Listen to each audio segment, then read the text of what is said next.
Welcome to Swedish with Axel, Lesson 1. Let's start by looking at the Swedish alphabet. It looks just like the English one, but with 3 additions. Å, Ä, Ö. Just by learning these letters, you have already learned your first 2 Swedish words.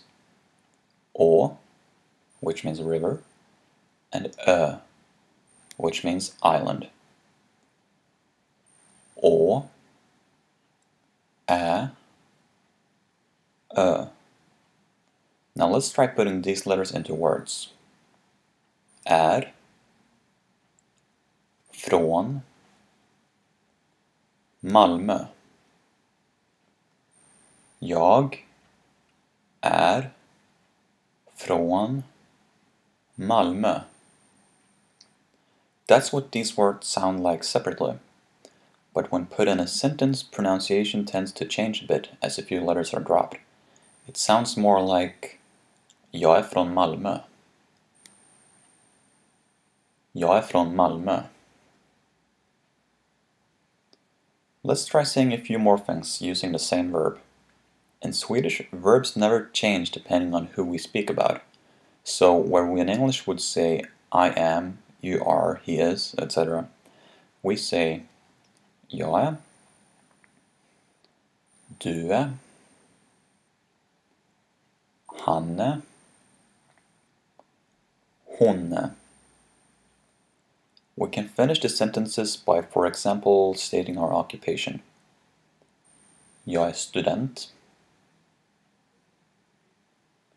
Du är polis. Or by describing somebody's feelings.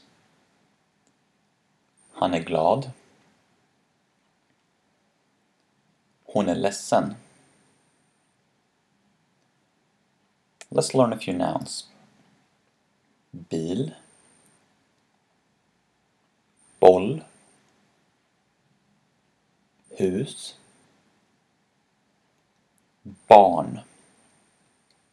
The articles corresponding to the English and un are en and et. There is no rule or pattern telling us when to use which article, so make sure to always learn nouns with the articles. En bil, en boll, ett hus, ett barn. Now let's put these words into use. Here is the Swedish word for have or has. Har. Jag har en bil. Du har en boll. Han har ett barn. Hon har ett hus. If we want to say the car instead of a car, this is all we need to do. En bil, a car, becomes bilen, the car. The same goes for all N words. For et words, we do the same, but we drop one of the T's. Ett hus, a house, becomes huset, the house. En bil, bilen. Ett hus, huset. The only exception is when nouns end in a vowel. Then we drop the E in the article. En sko becomes skon. The E is dropped. Ett äpple becomes äpplet. The E and one of the T's are dropped. En sko, skon. Ett äpple, äpplet. Let's put this into use, this time using plural pronouns.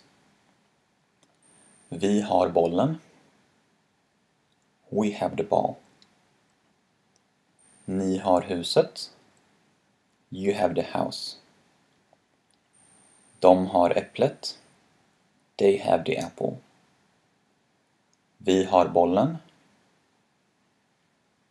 Ni har huset. De har äpplet. You may now have noticed that there are two words corresponding to the English you.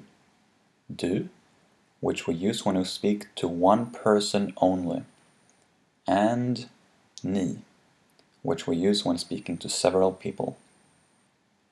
That's all for today. In this lesson, we learned about the Swedish alphabet, å, ä, ö, how to say, for example, where we're from or what we do. Jag är från USA. Jag är student. About nouns and their different forms. En bil, bilen. Ett hus, huset. And how to say that we have something. Du har bilen, du har huset. Thanks for watching.